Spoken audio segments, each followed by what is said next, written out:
Listo. El padre Eduardo Córdoba González nació en Aguascalientes el 13 de octubre de 1956.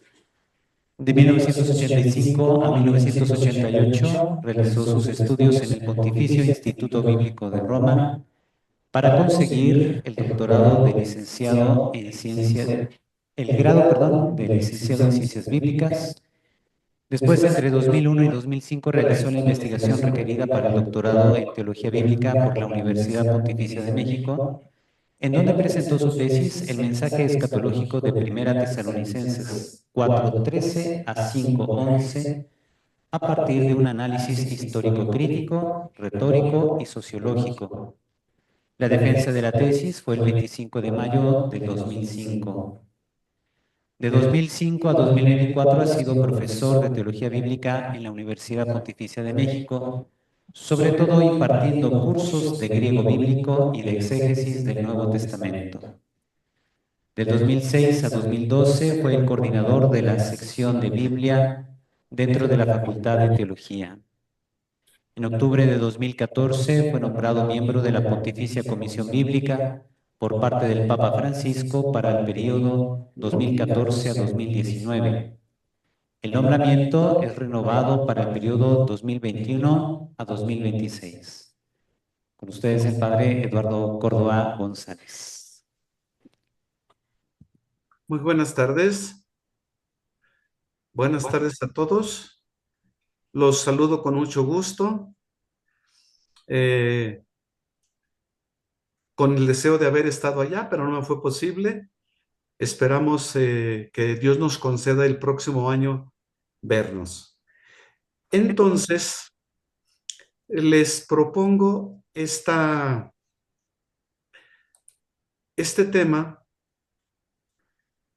tema sobre la Dei Verbum 19 y la historicidad de los evangelios. Dei Verbum 19 y la historicidad de los evangelios. Primero, una introducción. Los evangelios reconocemos que ocupan un lugar especial dentro de la Sagrada Escritura. Esto es explicable ya que reconocemos que Jesucristo es la plenitud de la revelación, como lo afirma la Dei Verbum precisamente. Por ejemplo, dos textos, entre tantos que hay del Nuevo Testamento, nos hablan de ese punto. Gálatas 4:4, 5. Al llegar la plenitud de los tiempos, Dios nos envió a su Hijo. O Hebreos 1:1, 2.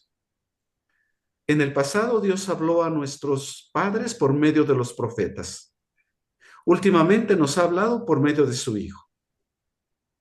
E incluso, en particular, Dei Verbum 18 dice lo siguiente: nadie ignora que entre todas las escrituras, incluso del Nuevo Testamento, los evangelios ocupan con razón el lugar preeminente, puesto que son el testimonio principal de la vida y doctrina del Verbo encarnado, nuestro Salvador. Así que esta presentación se enfoca en ese tema de la historicidad de los evangelios. Este estudio tiene un interés histórico por dos motivos. Por una parte, veremos de forma sintética los hitos principales en la historia de la investigación sobre este tema desde 1778 hasta la Constitución Dei Verbum del Vaticano II. Por otra parte, la investigación se centra precisamente en el carácter histórico de los evangelios. Dei Verbum 19 es el resultado de una serie de cuestionamientos, debates, propuestas, crisis que surgieron en ámbitos católicos y no católicos, y que surgieron, como veíamos, se puede decir, en 1778. En la Iglesia antigua, incluso en la época de la Reforma o en los siglos siguientes, no solía plantearse el tema de la historicidad de los evangelios. Solo se reconocía que los evangelios merecen toda la confianza, puesto que presentan una imagen fidedigna de Jesús. Como que se daba esa unión inmediata entre el ministerio y la Pascua de Jesús y los evangelios. Pero no se tenía muy en cuenta esa etapa que se llama la primera etapa del cristianismo, de los años 30 a 70, no se tomaba en cuenta suficientemente. La exégesis explicaba los evangelios sin preocuparse por cuestiones de género literario o proceso de formación. Las dificultades que se presentaban no se referían tanto al tema de la historicidad, sino al deseo de armonizar los evangelios. Por ejemplo, la obra Diatessaron de Tasiano, del siglo II, o la obra de San Agustín de Consensu Evangelistarum, o sea, sobre el consenso de los evangelistas. Veremos en este estudio varias fases, algunas de las cuales son o se refieren a verdaderas búsquedas del Jesús de la historia, mientras que en otras fases hay más bien un cierto escepticismo o desprecio por la cuestión histórica. Veremos autores, un poco el ambiente en que se manejaban o incluso el método utilizado. Las fases o etapas para este recorrido son las siguientes. Primera fase, estímulos para la investigación, es decir, el despertar del tema. Segunda fase, la investigación liberal, que ya es propiamente una búsqueda y que le suelen llamar la Old Quest. Tercera fase, un colapso en la búsqueda del Jesús histórico. Cuarta fase, la nueva pregunta sobre el Jesús histórico, también le llaman la New Quest. Y en quinto lugar, la propuesta de la Dei Verbum. Giuseppe Segala propone las siguientes fechas para estas fases. Para las dos primeras, 1778 a 1906. 1921 a 1953 para la tercera fase, años previos al concilio, y 1953 a 1975 para la cuarta fase. Y tenemos la primera fase, estímulos para la investigación sobre el Jesús histórico. Aquí tenemos a dos autores, a Reimarus y a Strauss. Reimarus, un profesor de lenguas orientales en Hamburgo, proponía lo siguiente: el fundamento histórico literario de sus ideas se encuentra en una obra titulada Apología o Defensa de los Adoradores Racionales de Dios. Ya ese título ya nos dice mucho. Apología o defensa de los adoradores, subrayamos, racionales de Dios. El autor solo facilitó este escrito a algunos amigos y al morir, Lessing publicó 7 fragmentos. Y el séptimo fragmento se titulaba Acerca de la meta de Jesús y la meta de los discípulos. Con Reimarus comienza entonces el estudio de la vida de Jesús. Es innovador en el caso de este autor el punto de partida, porque distingue entre la predicación de Jesús y la fe de los apóstoles en Cristo. Por eso distingue entre la meta de Jesús, el objetivo que él perseguía, y la meta de los discípulos. Y esto en línea con esta tesis, reconociendo que la predicación de Jesús hay que entenderla en el judaísmo de su tiempo. Según este autor, la meta de Jesús fue la proximidad del reino de Dios y el llamado a la penitencia. Pero ese reino, dice él, hay que entenderlo de acuerdo a las expectativas judías. Jesús anunciaba un reino mundano, el reino del Mesías, que los judíos habían esperado tanto tiempo. Y por eso la exclamación en la cruz, Dios mío, ¿por qué me has abandonado?, revela el fracaso de Jesús en su propósito de alcanzar su meta. Jesús es un personaje profético, apocalíptico del judaísmo. En cambio, el cristianismo es una creación de los apóstoles. Este autor explica el contraste entre el mensaje político mesiánico de Jesús y el anuncio difundido por los apóstoles con la teoría de lo que él llama el engaño consciente. Los discípulos de Jesús, para no considerarse defraudados y para no recibir las críticas de sus contemporáneos, robaron el cadáver de Jesús y proclamaron la resurrección y la parucía. Es la propuesta de Reimarus, distinguir entre la meta de Jesús y la meta de los discípulos.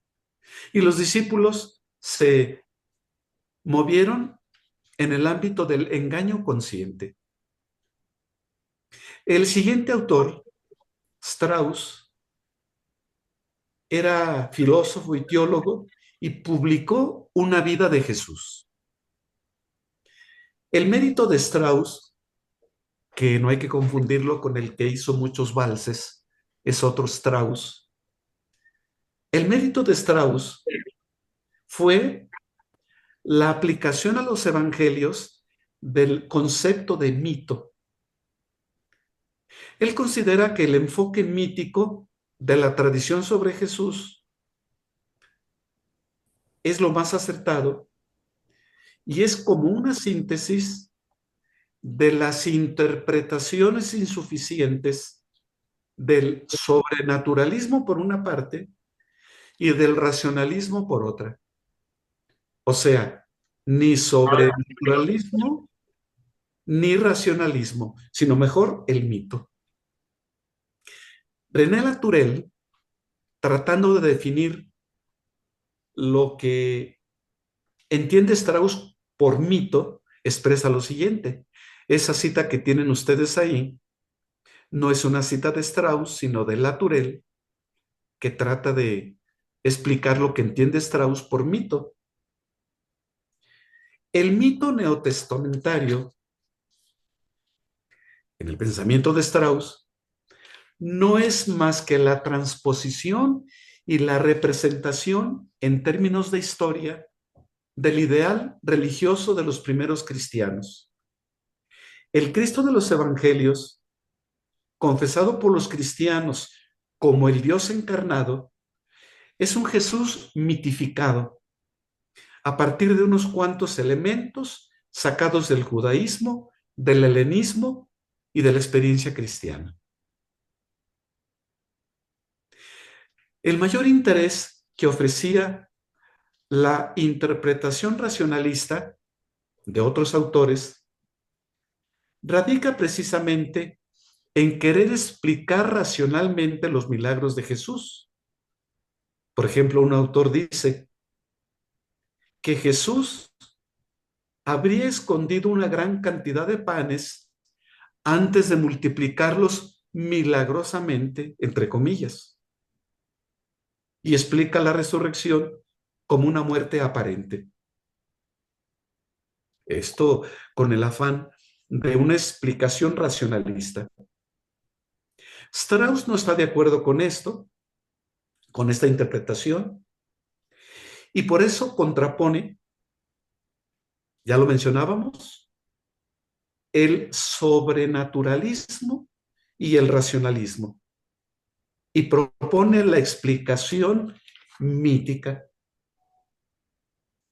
A diferencia de Reimarus, Strauss no atribuye lo ahistórico a un engaño consciente como Reimarus, sino a un proceso inconsciente de la imaginación mítica. Para Strauss, el núcleo interno de la fe cristiana no queda afectado por la perspectiva mítica, porque mantiene la idea suprema, la idea de la humanidad de Dios, que se realiza en un individuo histórico que es Jesús. El mito, por lo tanto, es el revestimiento histórico legítimo de esta idea humana general. Estos autores entonces se mueven en esos puntos. El interés de Reimarus es histórico, el interés de Strauss es descubrir la dimensión mítica de los evangelios. Uno y otro aparecieron en una época que llamamos de la Ilustración, que acentúa el predominio de la razón humana y la creencia en el progreso humano, que en el campo bíblico exige aplicar métodos histórico-críticos a la Biblia. Por otra parte, la filosofía de Hegel, con aquello de la dialéctica del tesis, antítesis, síntesis, se encuentra en Strauss. Sobrenaturalismo, no, dice él. Tampoco racionalismo, sí el mito. Luego tenemos este dato como una especie de evaluación breve. Según Joaquín Jeremías, la explicación de Reimarus, la que él hace de Jesús, es superficial. Jesús no fue un revolucionario político. Nuestras fuentes atestiguan de manera clara que Jesús reaccionó enérgicamente contra las tendencias celotas y nacionalistas. Pero hay un punto interesante en la propuesta de Reimarus: la separación metodológica entre el Jesús histórico y la fe de los apóstoles.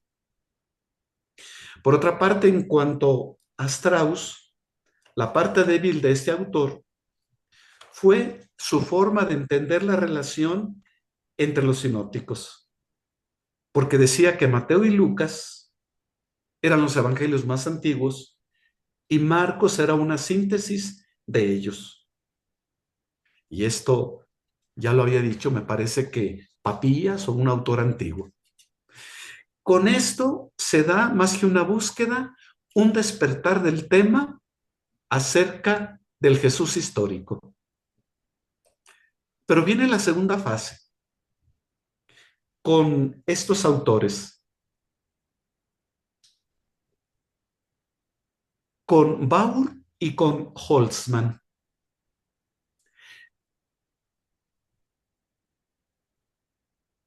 La base metodológica de estos autores es el análisis crítico literario de las fuentes más antiguas. Baur considera que Mateo, dentro de la dialéctica hegeliana, considera que Mateo era un escrito judeocristiano petrino. Ahí está la tesis. La antítesis estaría constituida por el cristianismo de la incircuncisión universal, la apertura universal que está en Lucas. Y la síntesis estaría en Marcos, neutralizando las tendencias anteriores. Por su parte, Holtzman contribuyó a reforzar la teoría de las dos fuentes, ya elaborada por autores anteriores a él. Él le da mucha importancia al Evangelio de Marcos, particularmente al capítulo 8 de este Evangelio, señalando que es un punto clave dentro del Evangelio, porque en Galilea emergió la conciencia mesiánica de Jesús y en Cesarea de Filipo se dio a conocer a los discípulos como Mesías. Teniendo en cuenta aquel episodio bien conocido, ¿quién dice la gente que soy yo? ¿Y ustedes quién dicen que soy yo? Y responde Pedro, según Marcos, tú eres el Mesías. La idea de un desarrollo de la personalidad de Jesús, reflejado en las fuentes, dio origen a las vidas de Jesús de tipo liberal, que pretenden encontrar en las fuentes el ideal de personalidad de los propios autores. El método en esta fase, el método decisivo es la llamada crítica literaria, la cual en esta época llega a una conclusión bastante aceptada, la teoría de la doble fuente. Por otra parte, la crítica a la Iglesia era el móvil de la teología liberal. Decían, hay que liberar la fe del dogma y renovar la historia. Ante este panorama de la segunda fase, se puede decir que hay una auténtica búsqueda del Jesús histórico, el deseo de conocer las fuentes. Y ese interés se ve reflejado en el hecho de que surgieron varias vidas de Jesús. Son de esta época varios escritos que pretenden eso. Un dato que dice Jeremías es inaceptable es el término liberal, porque se hacía con espíritu de lucha contra los dogmas de la Iglesia. No se trata de contraponer la investigación de los evangelios con la propuesta, con la doctrina de la Iglesia. Tercera fase. En esta fase hablamos de un colapso en la investigación del Jesús histórico. Aquí hubo tres factores que llevaron a ese colapso, cada uno representado por tres autores. Por ejemplo, Schweitzer escribió una obra llamada Investigación sobre la vida de Jesús. Él decía que las vidas de Jesús mostraban el carácter proyectivo de los diversos autores.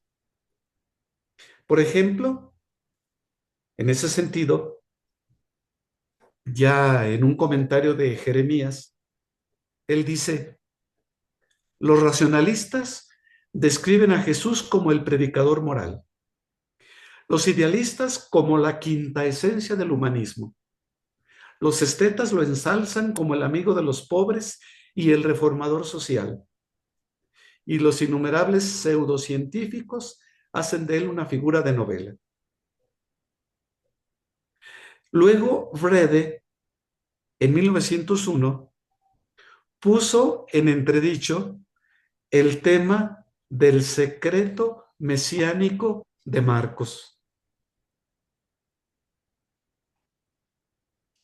La teoría del secreto mesiánico, según él, no tiene fundamento histórico y entonces afecta mucho al sentido de todo el Evangelio. Y en ese sentido, eso frustró la posibilidad para distinguir entre la historia de Jesús y la imagen post-pascual de Cristo. El tercer autor puso de relieve el carácter fragmentario de los evangelios, señalando que la tradición sobre Jesús consta de pequeñas unidades y que el marco de la historia de Jesús fue creado secundariamente por Marcos. Con ello quedaba excluida la posibilidad de inferir un desarrollo de la personalidad de Jesús a partir del orden que tenemos en las perícopas. La escuela de la historia de las formas, etapa siguiente, le ha dado importancia a este tema, al tema de las formas o pequeñas unidades. Por esto, por motivos teológicos, asumieron algunos el escepticismo generado por estas propuestas. Eso se dio, por ejemplo, en el caso de Bullmann. De Bullmann, muy reconocido como teólogo, como exégeta en el campo protestante. Se maneja él en lo que le llaman la teología dialéctica, que contrapone Dios y mundo. Y se tocan, sin embargo, en un punto, el hecho de la venida de Jesús y el hecho de que murió y resucitó. Pero no es decisivo, dice él, lo que Jesús hizo y dijo, sino lo que Dios hizo y dijo en Jesucristo, por medio de Cristo. El mensaje de esta iniciativa de Dios, el querigma, no tiene por objeto al Jesús histórico, sino al Cristo querigmático. Y en esta línea va a ser importante la filosofía existencialista y la importancia de la decisión para encontrar la salvación y la importancia de la fe. Ahora, con Bullmann pensamos en la escuela de la historia de las formas, que, entre otras cosas, y dicho brevemente, tiene estos presupuestos. Los evangelistas son meros recopiladores de una tradición existente. Recogen lo que había, pues, en la tradición. Y los evangelios tienen un carácter post-pascual. Y decía también, la comunidad post-pascual tenía una gran capacidad de inventiva y de idealización de lo que fue Jesús. Por eso no será raro que en esta época, en el siglo XX, se dijera, este dato evangélico es un invento de la comunidad pospascual, pero nada que ver con el Jesús de la historia. ¿Qué pretendía la escuela de la historia de las formas? Clasificar las formas, las unidades, las pequeñas perícopas y estudiar su evolución. Después de la escuela de la historia de las formas, vendrá, como una consecuencia incluso, la escuela de la historia de la redacción para hacer ver, para hacer ver la importancia que tienen los autores, los evangelistas, como verdaderos autores.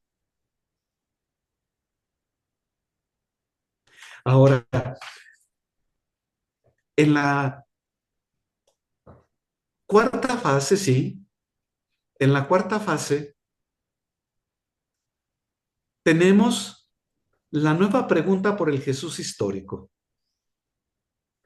Aquí tenemos en esta nueva pregunta un renovado interés por Jesús, pensando en que Incluso a partir del querigma se puede llegar al Jesús de la historia.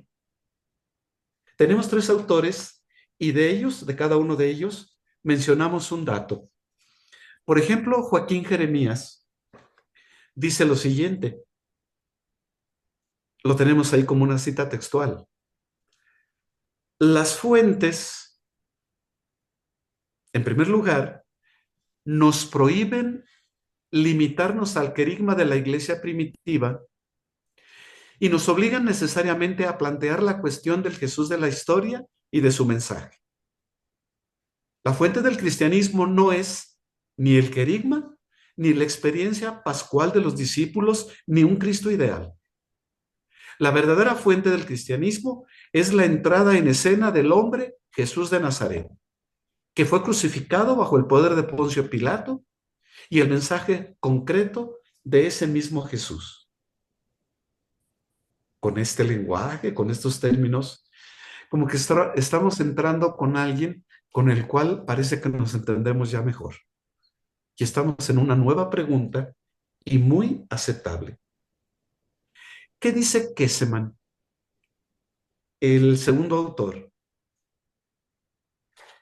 Kesseman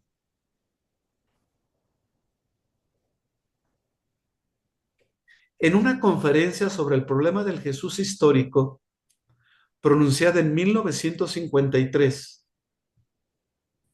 que es una fecha decisiva, poco antes del concilio, declaraba que se sentía incapaz de apoyar las posiciones de su maestro Bullman. Para él, el separar el Cristo del querigma del Jesús de la historia era correr el riesgo de transformar a Cristo en un mito.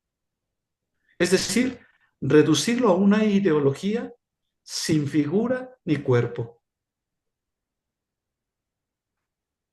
Dirá él, no es una cita textual, pero sus ideas son estas. ¿Cómo explicar que Jesús, el predicador del reino, se haya convertido en objeto del querigma? La respuesta es que el cristianismo primitivo, que empezó predicando a Cristo como su Señor, creyó conveniente escribir unos evangelios para narrar los hechos y los dichos del Jesús terreno. Para proteger la pureza del querigma, la Iglesia conservó la memoria de las palabras y los gestos de Jesús. Esto propone Kesseman.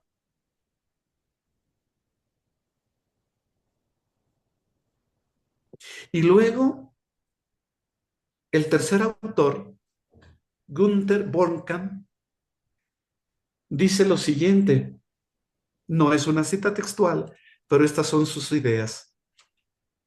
Los evangelios no autorizan de ninguna manera la resignación o el escepticismo. Al contrario, nos hacen sensibles a la persona histórica de Jesús. Lo que los evangelios relatan del mensaje, de los actos y de la historia de Jesús está caracterizado por una autenticidad, una frescura, una originalidad que ni siquiera la fe pascual de la comunidad ha podido reducir. Todo esto remite a la persona terrena de Jesús. En este tiempo, en esta fase, surgieron lo que llamamos los criterios de historicidad.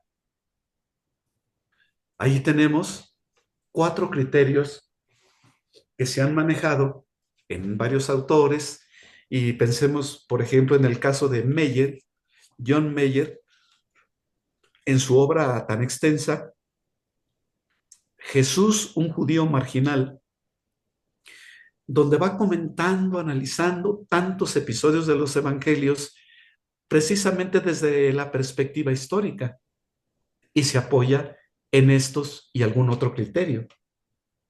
El criterio de diferencia o discontinuidad, el criterio de testimonio múltiple, el criterio de conformidad, el criterio de explicación necesaria.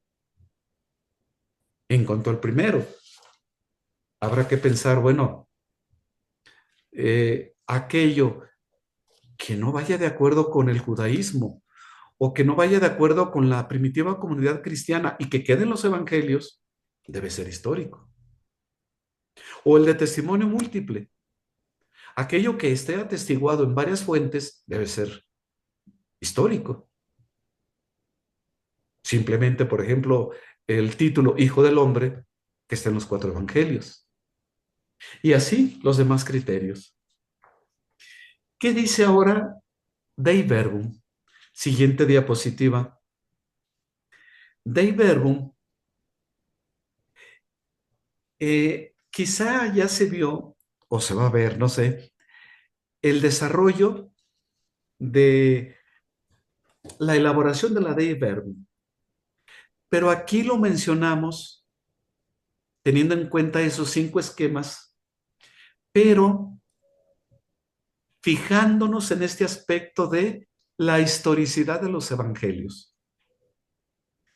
El primer esquema fue redactado por una comisión teológica y se presentó el 14 de noviembre de 1962. Y el esquema se llamaba De Fontibus Revelationis, sobre las fuentes de la revelación, o sea, la escritura y la tradición. El capítulo 4 se dedicaba al Nuevo Testamento.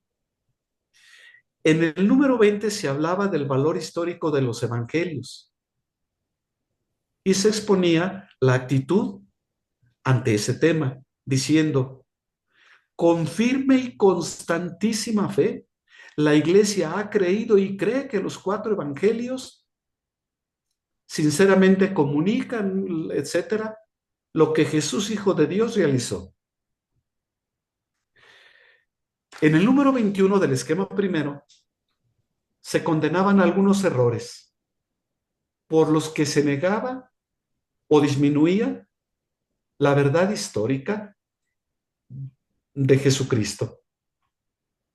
En el número 22 se condenaban los errores según los cuales se afirmaba que las palabras, como están en los evangelios, no son atribuibles al Señor, sino al evangelista. El esquema debía ser sometido a debate. El esquema segundo ya no se llamó de las fuentes de la revelación, sino sobre la revelación.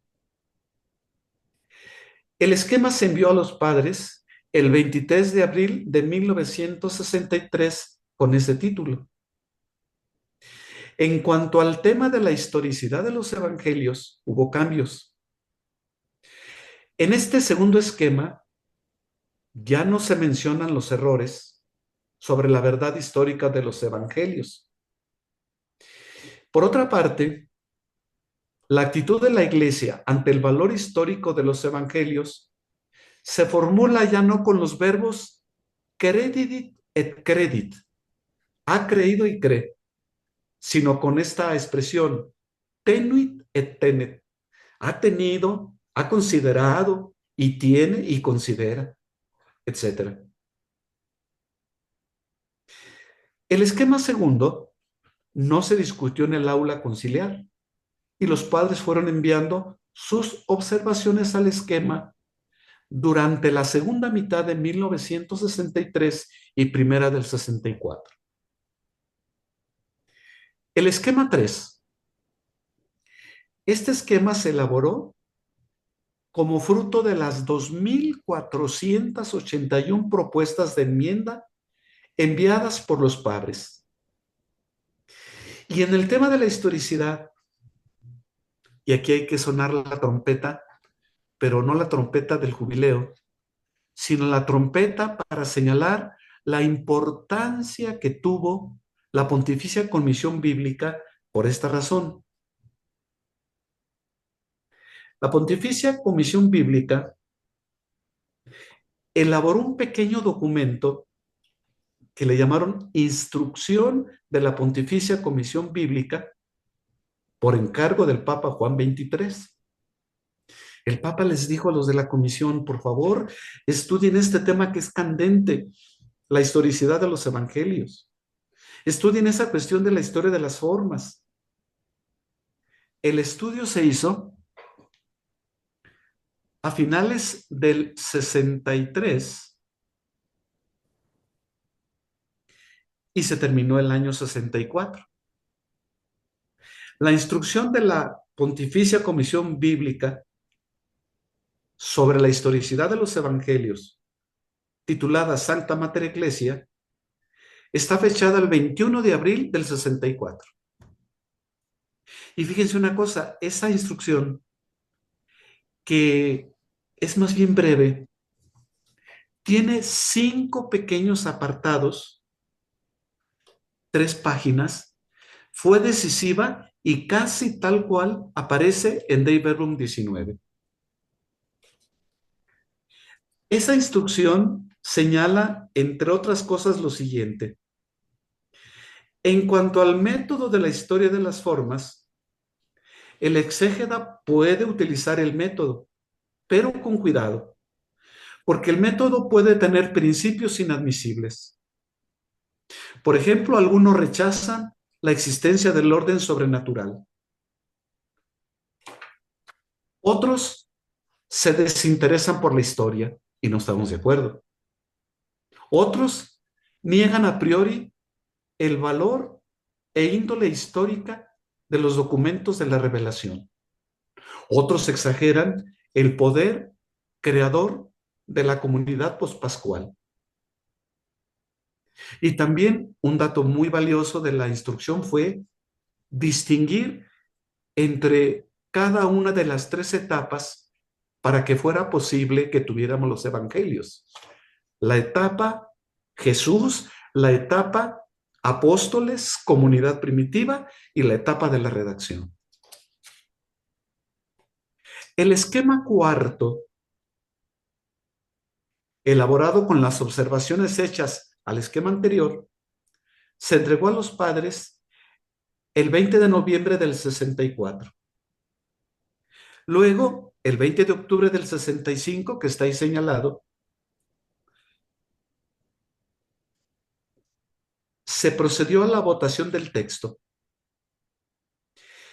En la votación del capítulo 5, donde se hablaba de la historicidad de los evangelios, de un total de 2.139 votantes, se obtuvieron 2.115 placet, 19 non placet, o sea, un porcentaje mínimo, y 5 nulos.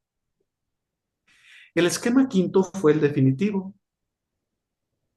Fue aprobado por la Congregación General del Concilio.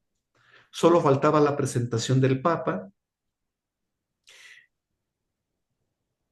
Y entonces se hizo la votación solemne de la Constitución Dogmática Dei Verbum, y de los 2.350 votantes, 6 dijeron non placet y 2.344 dijeron placet. Así que el Papa promulgó la Dei Verbum el 18 de noviembre del 65.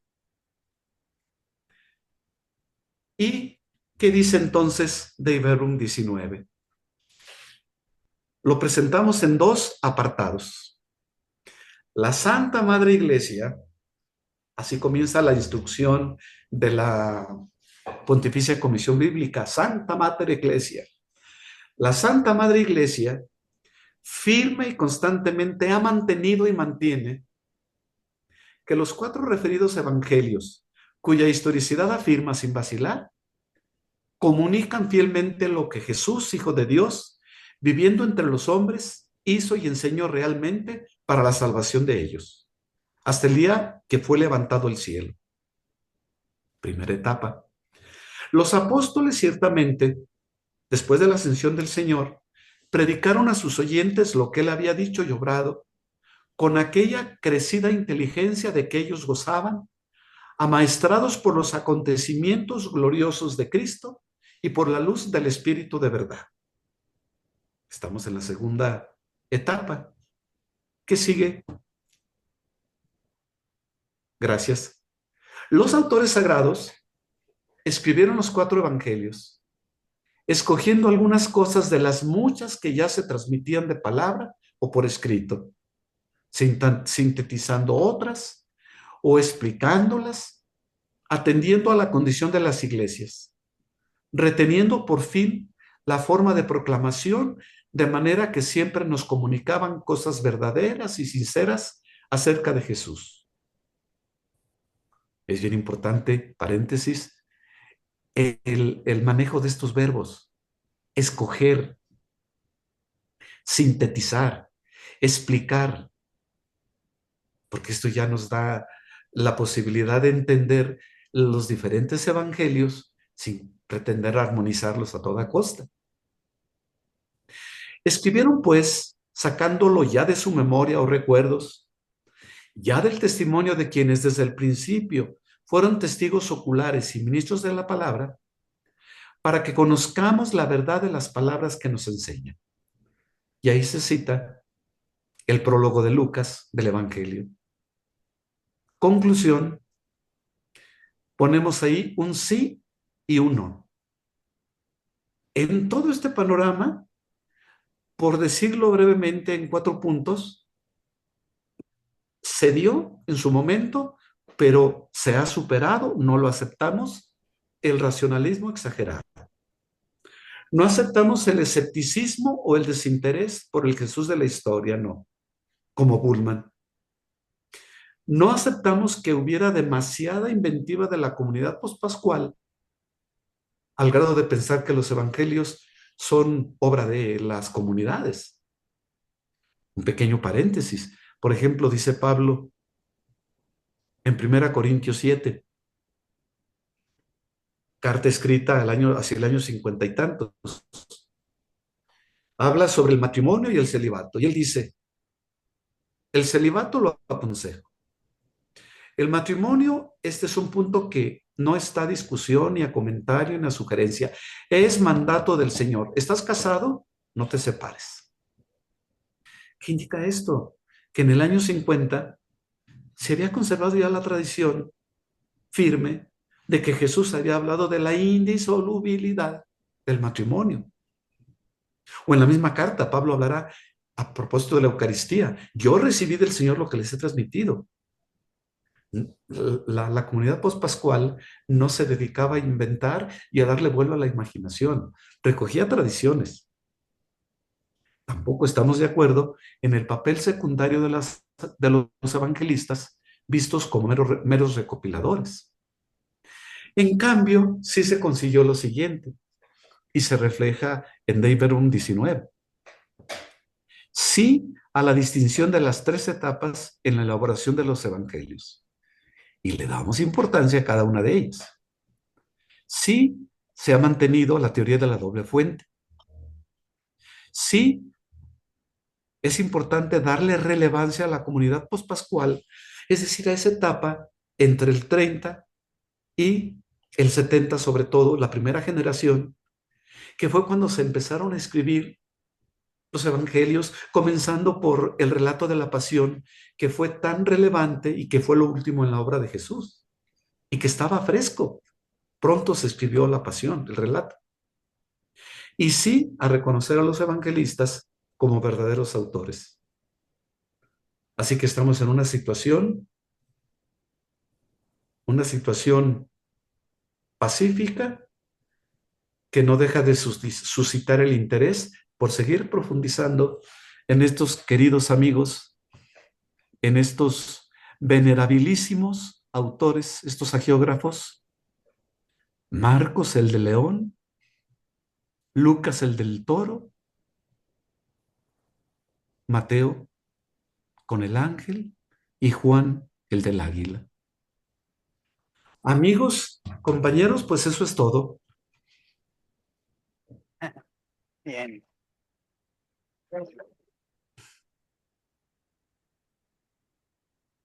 Bien, pues agradecemos al padre Eduardo Córdoba su intervención para recordarnos precisamente que la investigación sobre Jesús no puede soslayar la investigación histórica.